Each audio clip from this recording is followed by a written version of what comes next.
Hello. Hello. How are you doing? Good. Welcome to the Little Tiger Group Instagram Live. And happy International Women's Day.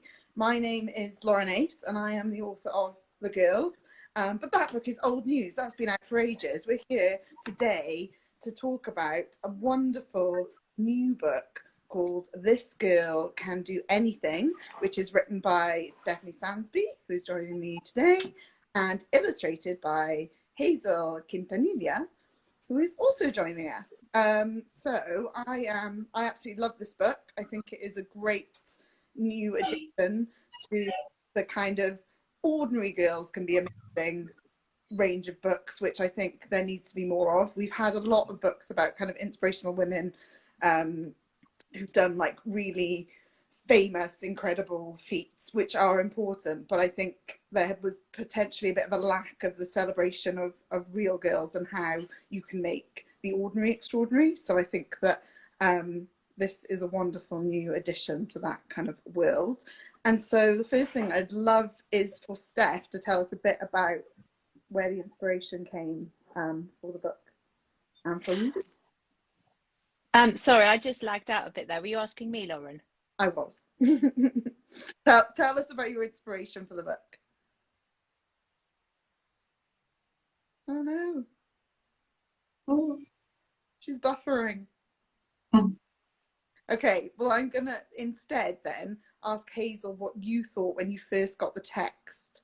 What did you think about the text when you first got it? Well, I really love the text from the beginning because it's this girl's life and all the things that she can do. It's an ordinary girl, but she celebrates everything and she has tons of fun with herself and it's just being herself. She's weird, she's quirky, she's funny, and she feels good about it. So I thought it would be a really good idea to create a different style for this that reflects Ruby's strength and personality. And something I love is that you have. I'm just inviting Steph back in because I think we lost it. She's back. I'm so sorry. That's okay. Well, we just been asking Hazel what she thought about the text, and I was just saying that I love the fact that Hazel dedicated the book to the young Hazel, and I just wondered if you could sort of say a bit about kind of what you were like as a little girl. Like, did you identify with this character at all, or did you feel like you needed a bit more of this character when you were younger? Well, I actually created Ruby's character based on myself after reading the text, and we always dedicate books to the important people in our life, but never to ourselves. And I thought it was an incredible opportunity to do so because it's such a personal project to me. I just love the character and love the style that we created together, and I mean, this little girl, was the first one to have this dream of become an illustrator and have tons of books and doing what I'm doing now. So she deserves a book. I agree. I loved it. So Steph, let's go back and can you tell us a bit about where you got the original inspiration for the book? Well, actually, it was my publisher who asked me to write a picture book about empowerment. And so I had in the back of my head that I was going to write about a meek child finding their voice over the course of the story and sort of working out how to become empowered.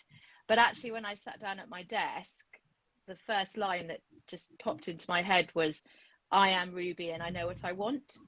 And so I ended up with a completely different book at the end of it, which was just this really feisty person who's basically my daughter. It was very, very heavily inspired by my daughter, who is what my grandma used to say, she's not backwards about coming forwards.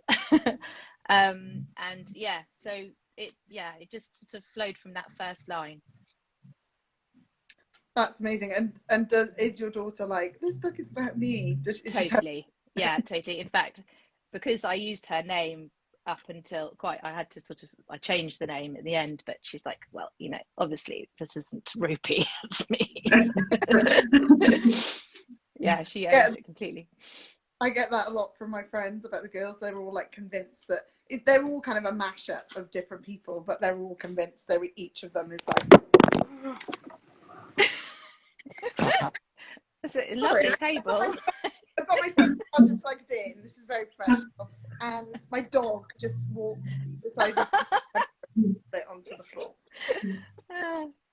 So tell me a bit more, Steph, about, because I know that you were really keen as well with this book to kind of like debunk gender stereotypes. So tell me a bit more about that.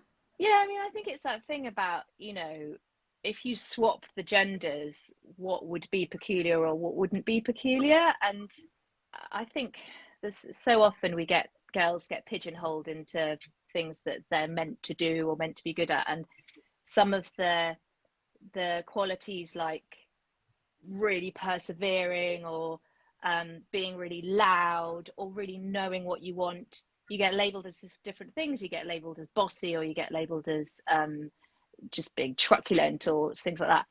And I just wanted to celebrate the idea that there's so many different ways to be female, and that, you know, that there aren't certain qualities that gender isn't defined by certain qualities, basically. So I wanted to just get an all-round sense of a human being, really. And I think language, you've touched on something there, that language is really important. Language we use when we talk to girls and boys, and obviously picture books is kind of a learning ground for language for young children. And people sometimes forget that kind of like, even though a picture book is short, you have to like every single word has to be really carefully chosen, doesn't it? So did you do loads of rounds on that? Yeah, this first book took me 10 drafts. I think there was about, well, that first line stayed in, and then I don't know, there was probably like 2-3 spreads that made it into the book from that original draft.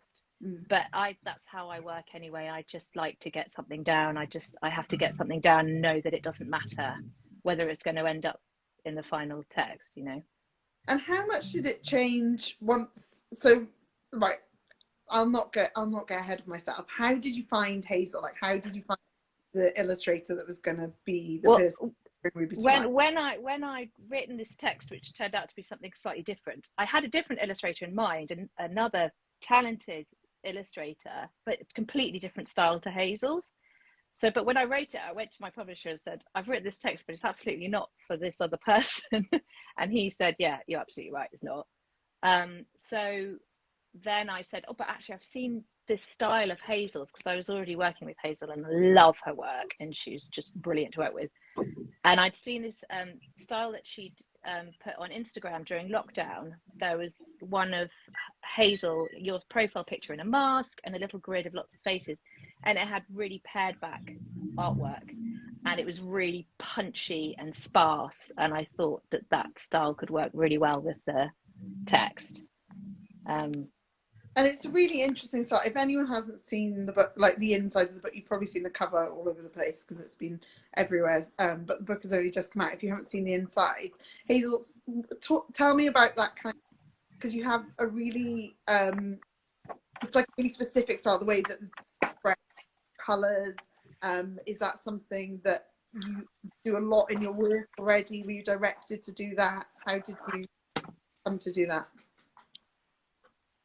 Well, I just love to experiment new things, and if you look into my Instagram, there's just a bunch of different things and just different styles that even doesn't seem like the same illustrator, but it's just because I really love to try different things. And with this book, as I said before, it was really personal, so I thought I should include everything I personally love, like colors. I love to work with limited color palettes, and I think some of my strongest illustrations are the limited color palette, and I wanted to include it in this book, and Stephanie agreed with that we should use a limited color palette and go with that.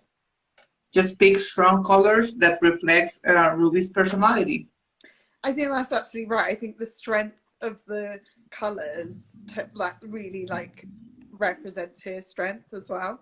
And so Steph, when when you started to work with Hazel on the art, did you find that the text changed? Because like there's that also that natural thing with picture books where the the text and the pictures have to like both work together but also be like doing something different. So did you find that affected how you then edited the text? Absolutely. There's always a development as when you get the roughs in, which are just the line sketches from Hazel at first, so that we're happy with all the placement and everything.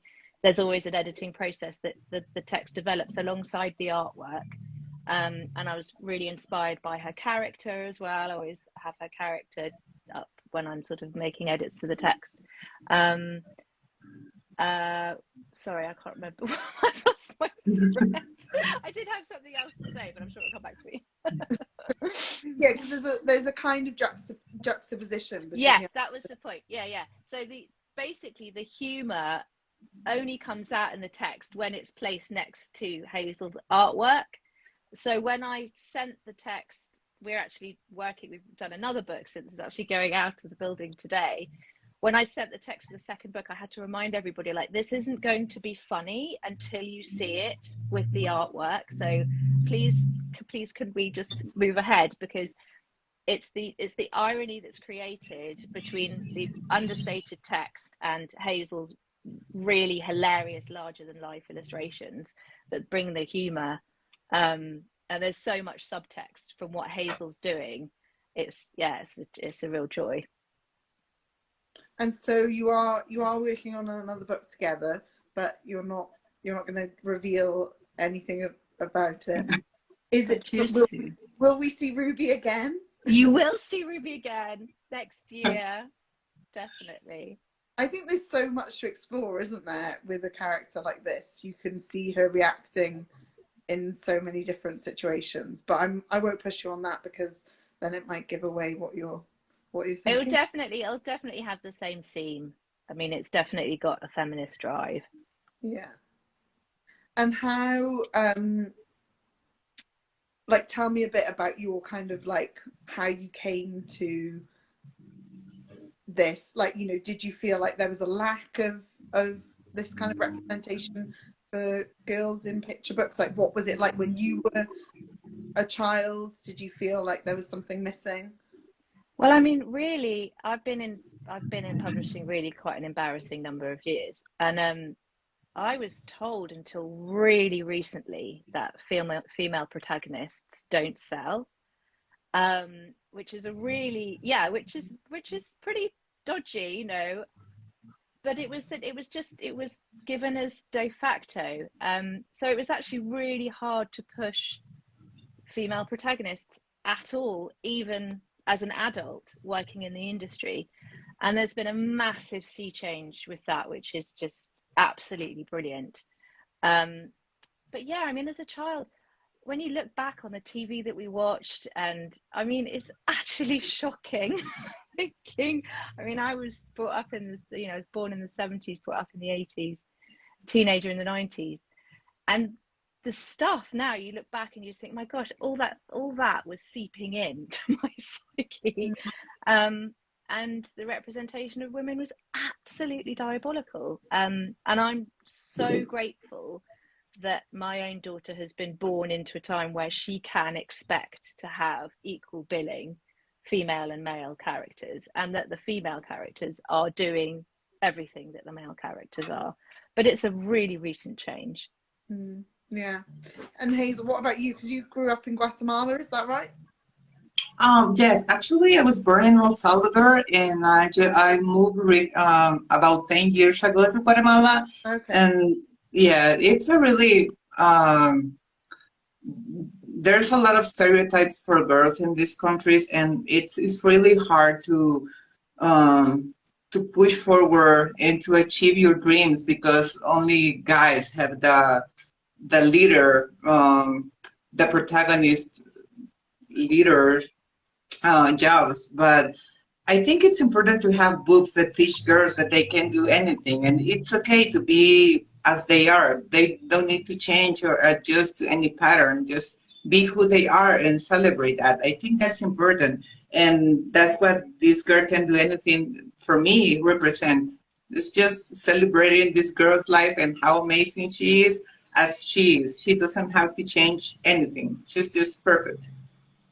I think that's a really good point, actually, and I think that's something that comes out in the next book as well. Is that exact thing that actually you don't need to be anything other than just exactly who you are, and you might not sort of know who that is, but just giving children of any gender, the just empowering them to just find out, work out who they are, embrace all the different facets of their personality, and know that you can be one thing one day and one thing the next, or that you can chop and change throughout the day.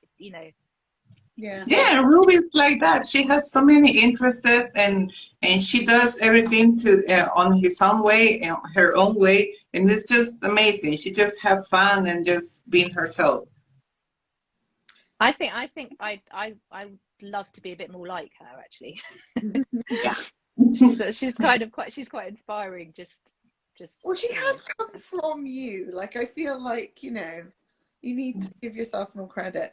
And also what I think is interesting is the way that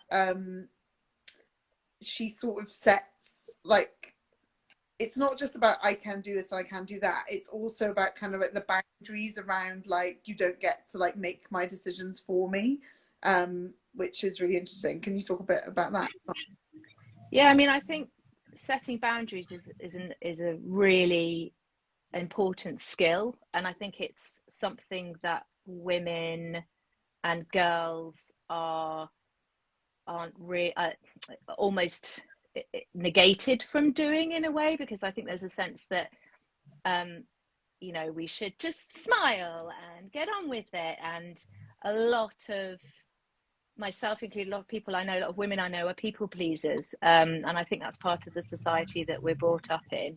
We find it really difficult to say no, because we're not really supposed to say no, and we're not really supposed to say, actually, I don't feel like being on today and being smiling. We should be able to say to people, I'm not coming out, or I'm not doing this thing, or I'm not going to play in the playground. I'm just going to sit under the table, and not make any excuses about it. It should just be our choice.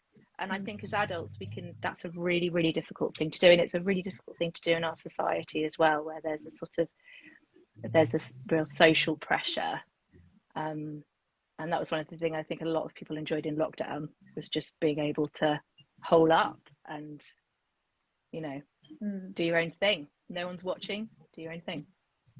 Yeah. One of the things sorry. No. Sorry to interrupt you. One of the things I love about Ruby is that she's her own self. I mean, she doesn't even listen to her parents if she doesn't want to. It doesn't mean she's rude or she's a brat, but she does what she feels like it, and talk to mom and dad, and they say it's okay because they want her to explore all the assets of her personality, and I think that's great.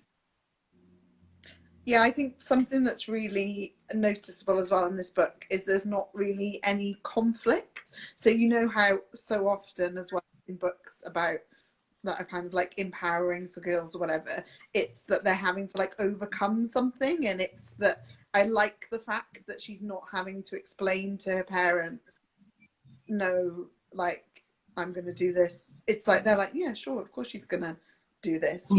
She's telling them, but it's not coming from a place of, oh no, Ruby, you should really do this because you're a girl and therefore you should do that. And I think that's another thing that we've potentially moved through. We've like moved through that kind of having to, like you say, like justify your decisions and your behaviors to just being like, this is who I am. And I think the parenting thing is a really good point, because I think obviously we're able to present in this book this super rosy household where everyone just gets on all the time, and I think that's fine, because actually it's, at the end of the day, it's just a funny book, and you don't really want too much reality in it. But I like the fact that there's humor there, and there's this, they're amused by her rather than sort of feeling abused by her, if you see what I mean. Like, yeah, she's really strident, and yeah, she, you know, tips baked beans into the spaghetti and is like, this is a great idea. And okay, in your own household, maybe you wouldn't let that happen, but there's something really lovely about letting go and also just enjoying that moment, even if you think it's disgusting. Miss Doran in the chat has just said, I love the part of the names, not having a pet name, but calling her by her name. And she says, I hope that makes sense.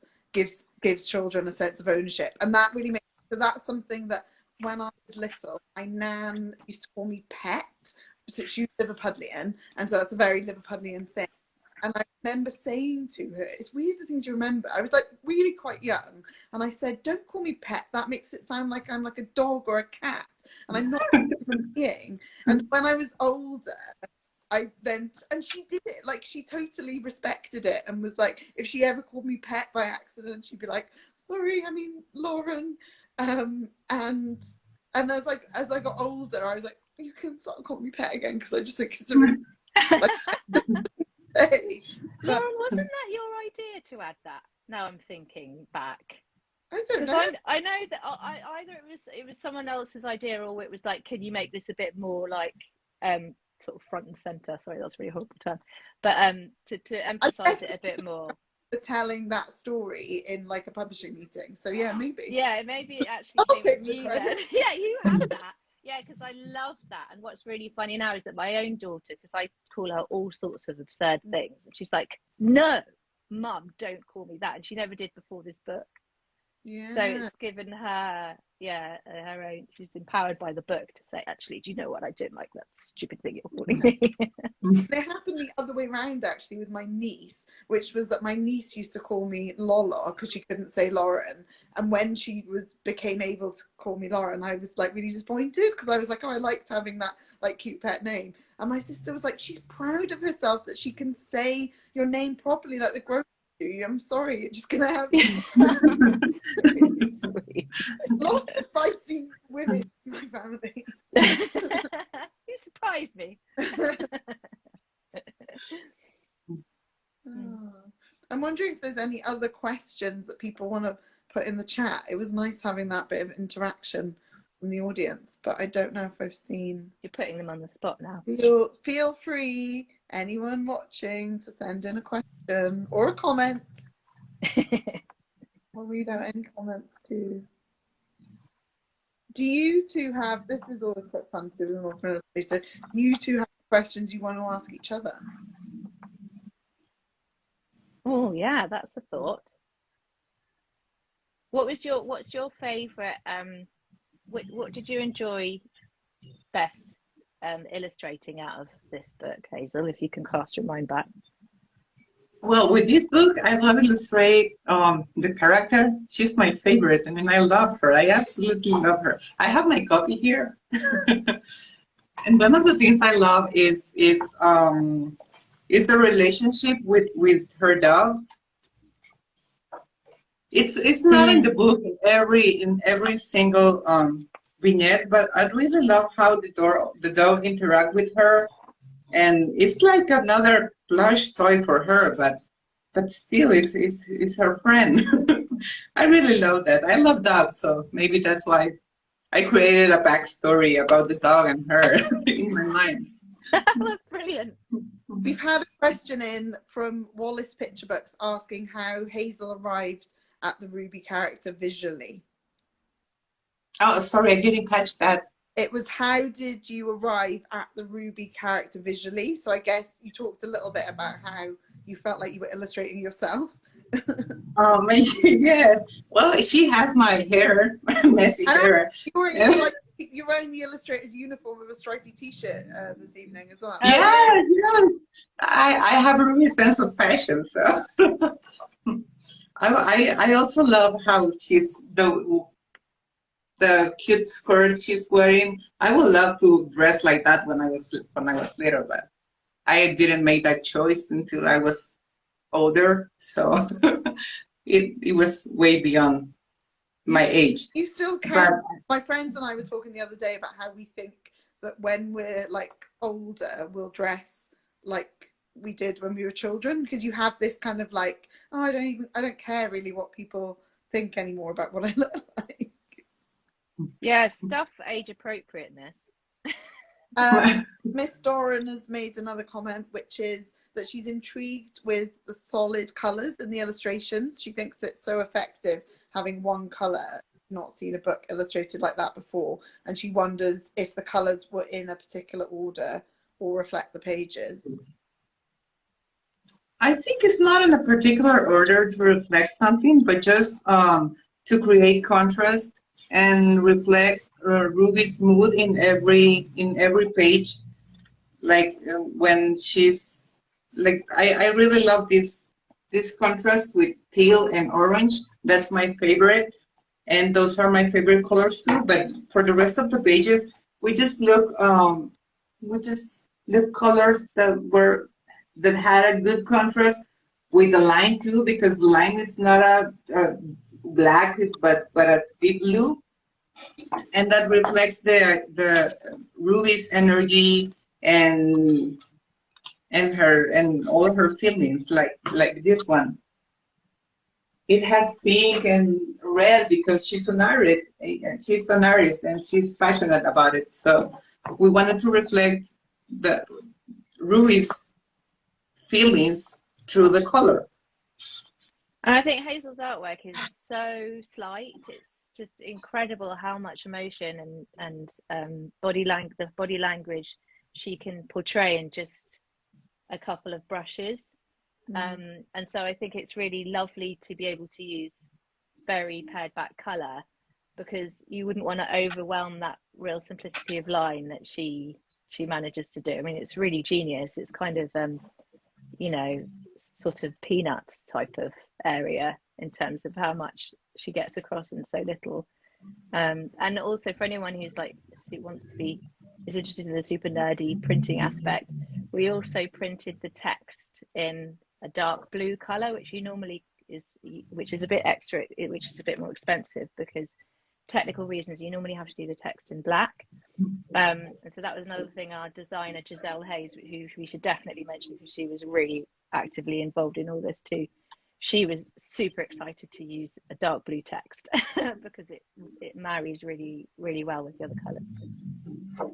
Someone's actually said as well, said blue is traditionally a boy's color, taking that color back, and Miss Doran that she loves. Yeah, because the funny thing about that as well, isn't it? Wasn't it the Victorian era that boys were dressed in pink? So it's all so arbitrary, that stuff. I mean, I've always said to my kids, because my son his favourite colour was pink for years, and I always said to him, you know, colours don't have a gender, you know, that it's nonsense to say this is girly or this is the other thing, and it's just marketing, it's just money spinning. So I was really annoying and bought loads of pink stuff for my son when he was younger. I was like, I'm not buying anything twice.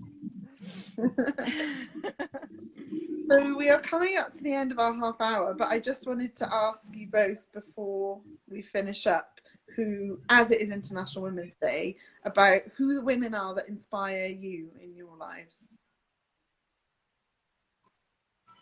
Do you want to go first, Hazel? I'll go first. I have to say my mum, because she was a boss. She still is a boss. She was super feisty and pinned down a lot of work and brought us up, and she's been a huge inspiration to me. I never thought that I wouldn't have a job and work and do all that stuff, because she did throughout my childhood. So yeah, my mum's a huge inspiration to me. Lovely. Hazel? Yeah, for me too. I think my mom and my grandma, they are really strong, independent women, and they always taught me to chase my dreams and fight for it. It doesn't matter how much how hard it is. I mean, you will get there. Lovely. What a lovely end to the chat. Well, thank you both for joining us, and thank you to everyone who's watched. And make sure you go and get a copy of This Girl Can Do Anything and give it to the inspirational woman, young or old, in your life. Thank you so much. Thanks, everyone. Thank you. It was so fun. Bye. Bye. Bye. Bye. Bye.